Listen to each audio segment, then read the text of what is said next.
존경하는 자유총연맹 동지 여러분, 안보적으로는 머리에 핵을 이고 있고 경제적으로는 GM의 군산 공장 폐쇄가 보여듯이 대한민국의 앞날이 순탄치 않은 길을 가야 합니다. 여기에 우리의 가슴을 짓누르는 것은 이 험난한 길에 미세먼지와 짙은 안개가 두려워 한 발을 마음 편히 내딛기 어렵다는 사실입니다. 비유했지만 동지 여러분이 이미 짐작하듯이 미세먼지는 중국과 북한에 경사되어 있는 정책을 말합니다. 안개는 북한의 상투적인 위장평화 전략과 이를 좌시하지 않겠다는 국제사회의 강경 기조를 말합니다.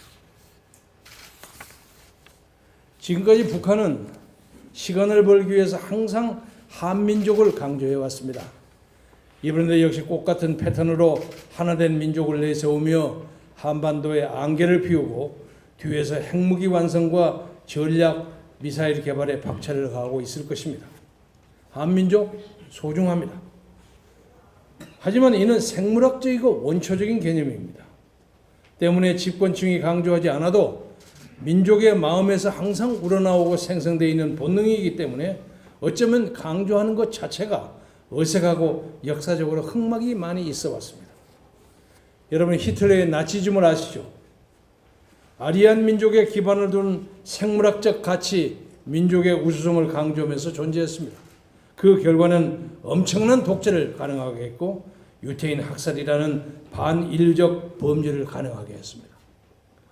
그래서 세계는 원초적 가치를 강조하지 않을 뿐만 아니라 오히려 요새는 배제하고 있는 그런 경향이 있습니다. 이는 필연적으로 인종차별로 귀결되기 때문입니다. 이제 세계는 인류가 보편적으로 합의한 자유, 평등, 정의 등 이념적 가치에서 함께하는 지구촌을 만들어가고 있습니다. 우리 자유총연맹이 바로 그 사실을 입증하는 선봉에 서 있습니다. 하지만 대한민국의 우려스러운 현실은 문명사회가 압도적으로 합의한 자유평등, 정의, 평화를 정면으로 거스리는 북한의 극소수 세력과 협력하지 않으면 흡사 우리가 존재할 수 없다는 듯이 국민을 오도하고 정책을 밀어가고 있는 현상을 우리는 우려합니다. 남북대화 필요하죠. 그리고 어느 정부를 막론하고 남북대화는 거부한 사람이 없습니다. 2차례나 정상회담도 했었습니다. 그러나 결과는 시지프의 신화, 시지프의 돌처럼 언제나 제자리였습니다. 한반도에 그러는 사이에 핵무기가 현실화되는 위기에 봉착했습니다. 왜 이런 결과가 나왔는지 분석할 필요가 있습니다. 얘기를 옆으로 살짝 돌리겠습니다. 6.25 남침 때 자유수호를 위해서 싸운 유엔 참전 16개국을 기억하긴 하나 우리는 저 반대편에서 북한을 도운 바르샤와 동맹국 14개국을 놓치고 있습니다. 6.25 결과로 북한에도 수많은 전쟁 고화가 생겼습니다. 그런데 바로 그 바르샤와 동맹국이 이 전쟁 고화를 분산 수용했고 일제가 북쪽을 중공업 중심으로 개발한 덕으로 김일성이 한때 남한보다 빨리 경제를 회복한 탓에 그 경제력을 기반으로 남한에 수제 의연금도 보냈는가 하면 바르샤와 동맹국으로 분산되었던 전쟁 고아들을 거의 대부분 북한으로 다시 되돌려오게 했습니다. 그래서 북한에서는 한때 국가가 가정이 되고 김일성이 어버이가 되는 그런 사회가 일어났어요. 그런 착시 현상 때문에 이렇게 된 사람이 당시 한 10만 명 가까이 됐습니다. 그런데 김일성은 장남 김정일이를 그 세력과 함께 키웁니다. 때문에 김일성의 돌연사에도 불구하고 전문가들이 이제 김일성이 갔으니까 북한이 끝났다 하고 예측했는데 그 예측을 조롱하듯이 북한의 지도 체제는 조금도 혼란 없이 유지됩니다.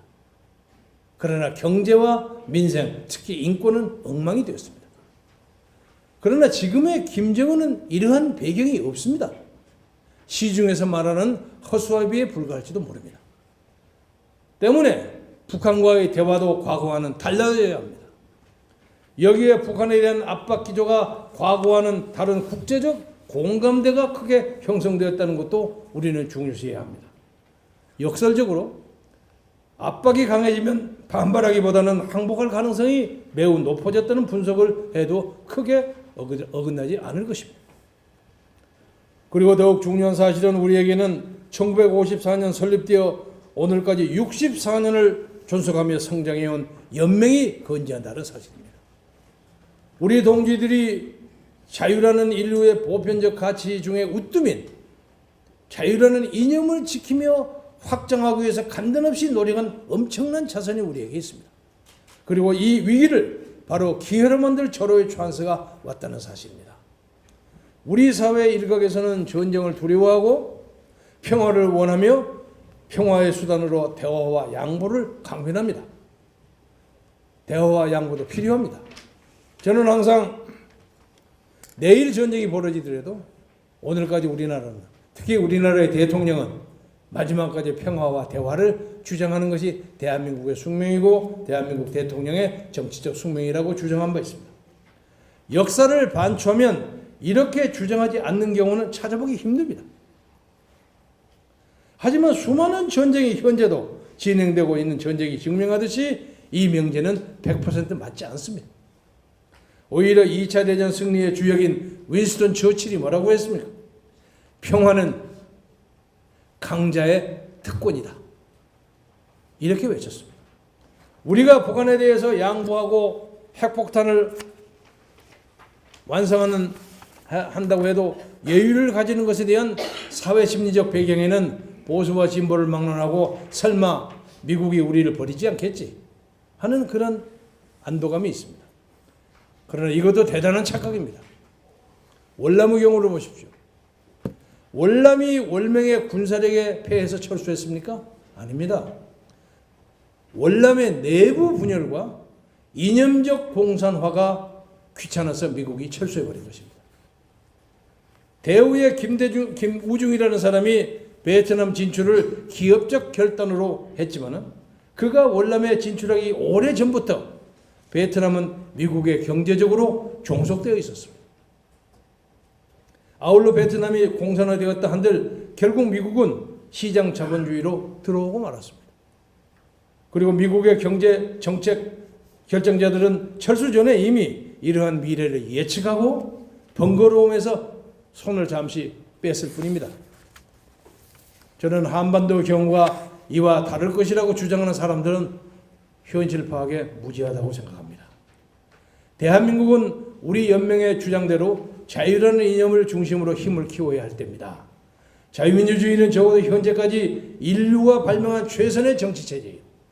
아니, 자유민주주의는 정치적 이념을 넘어서 인류의 보편적 가치를 지향하는 철학적 이상입니다. 평화는 약자가 바란다고 절대 이루어지지 않습니다. 평화는 강자의 의지가 있을 때 가능한 강자의 특권입니다.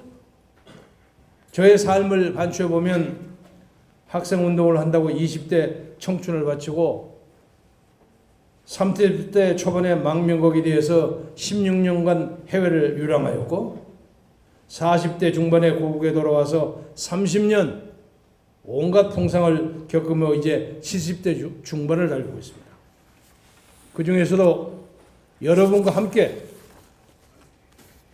지냈던 자유총연맹 2년은 제 인생에 특별한 의미가 있습니다.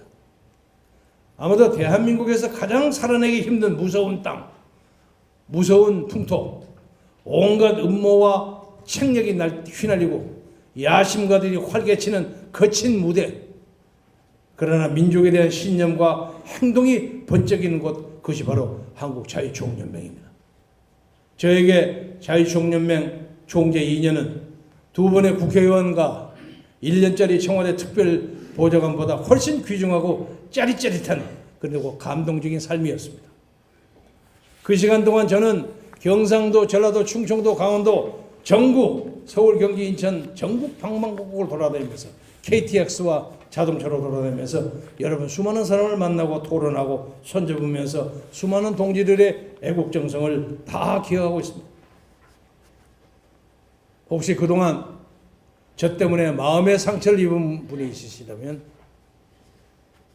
용서해 주시기 바랍니다. 본의가 아니었습니다. 대의를 위해서 혹시 여러분에게 냉정하게 굴었을지 모르지만 개인적으로 한 번도 다른 사람에게 섭섭한 일을 하지 않았다고 감히 생각합니다. 그러하나 저는 특정한 사람, 특정한 야심가들, 익명을 즐기는 댓글들 부대로부터 많은 억울한 비판에 그들을 용서하려고 노력했으나 용서하는 것이 얼마나 어려운가를 뼈저리게 체험했습니다. 용서하자, 용서하자, 그냥 용서해버리자. 욕을 붙이면서 그렇게 다짐하면서도 한편 그들이 보이지 않는 어둠 속에서 비난과 때로는 저주를 쏟아내며